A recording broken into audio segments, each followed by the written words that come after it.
Muy buenas. Espero que todos se encuentren muy bien. Mi nombre es América Arlede Escalona Cruz. Junto a mí me acompaña Solís Grimaldo Yasmín Alejandra, Cano Torrijos Arlet Macío. En el tema que vamos a derivar hoy es el viaje en el tiempo histórico. En este trabajo titulado Viaje en el tiempo histórico, mencionaremos los temas más importantes vistos en la materia de historia social de México.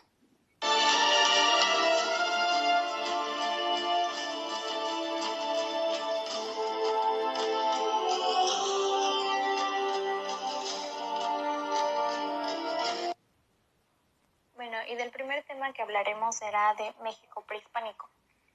En México prehispánico, lo primero que podríamos hablar sería sobre la Triple Alianza. La Triple Alianza fue la última confederación de estados indígenas ubicados en el Valle de México durante el periodo posclásico mesoamericano, conformada por México Teotihuacán. Al igual que podemos hablar del contexto en vísperas de la conquista, el Valle de México vivió una etapa de florecimiento urbano. Había 3 grandes reinos: Tlacopan, Texcoco y México Teotihuacán. Los productores de cualquier asentamiento debían de pagar un tributo de especie, debían de participar en guerra y en otras obras públicas. Había división de sociedad. Al igual que podemos hablar de 3 culturas. La Olmeca, que está ubicada en el Golfo de México. Su economía fue el comercio, agricultura e intercambio con comunidades vecinas. La arquitectura, poder hereditario, sus rasgos culturales fueron que fue una cultura madre, sus cabezas de piedra y la construcción de grandes monumentos. Teotihuacán está ubicada en el Valle de México. Su economía se basó en comercio y en tributos. El jade igual fue muy importante. La organización social fue de que es un crecimiento, una actividad militar intensa y rasgos culturales, la capacidad para influir en México, la serpiente emplumada y las pirámides del Sol y de la Luna. La Zapoteca está ubicada en el estado de Oaxaca, Puebla, Chiapas, Veracruz.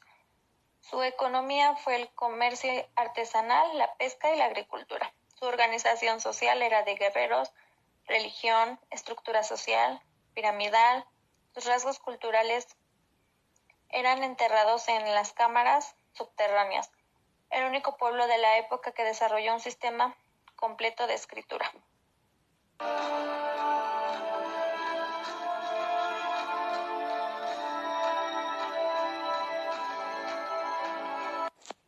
En el siglo XVII, un par de asentamientos ingleses dentro de las costas era muy significativo e inimaginable. 100 años atrás reflejaba la década del poder marítimo español y el ascenso de sus enemigos. Nueva España fue orientado por su expansión e intereses hacia el norte, distanciándose del mundo centroamericano. Todo lo dicho afectaba a la periferia, mas no al centro de Nueva España, y eso marcaba una gran diferencia. En España ocurrió un cambio dinástico cuando su trono sin heredero pasó de la Casa de Austria a la de Borbón, misma que reinaba Francia, y en el nuevo rey era Felipe V, que era nieto de Luis XIV. Esto provocó una gran conmoción en España, pero en México el curso normal de los asuntos se alteró poco o a menos, no de una manera inmediata o evidente. En Nueva España se sufrieron pérdidas al apoyar a Francia contra Inglaterra durante la llamada Guerra de los 7 Años. Los ingleses se apoderaron de La Habana y provocó la fractura definitiva del sistema de flotas y un gran nerviosismo en el gobierno español. Se firmó la paz y España recuperó La Habana y pudo reanudar sus operaciones comerciales. Después de la derrota armada en España, creció la preocupación por subsanar las debilidades del imperio. En primer lugar, las potencias europeas habían modificado su concepción del poder y del Estado. En 1959 el trono de España había sido ocupado por un monarca sumamente activo que se encargaría de llevar a cabo un sinnúmero de ajustes y reformas. Una nueva generación de funcionarios oriundos de España, y muchos de ellos una conformación de militar.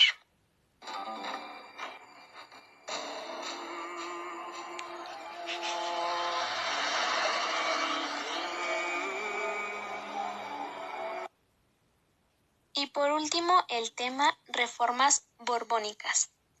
En este se nos dice que las reformas borbónicas son estrategias de gobierno para lograr el desarrollo de intereses materiales y el aumento de la riqueza de la monarquía.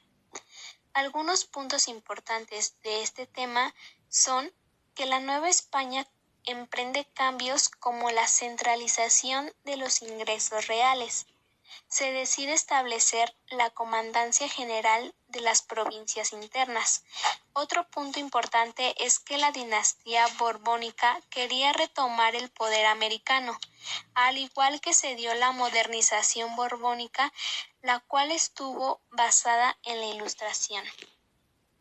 Esta ilustración era una búsqueda de soluciones a los problemas sociales mediante la razón y dio pauta a un gobierno despotismo ilustrado, que también se aplicaba en el virreinato.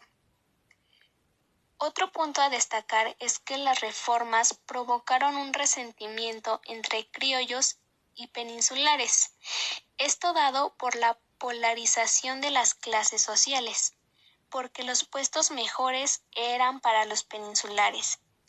Entre 1808 y 1809, el virreinato se decapitalizó. En conclusión, la materia de historia social de México nos ayuda e influye mucho en nuestro conocimiento para saber sobre los acontecimientos que tuvieron un lugar muy importante en el pasado, así como saber cuáles fueron sus consecuencias y los cambios que quizás hasta la fecha siguen presentes. Al igual que a pesar del paso del tiempo siguen siendo importantes y significativos en nuestra actualidad y en nuestra historia como seres sociales. Y así damos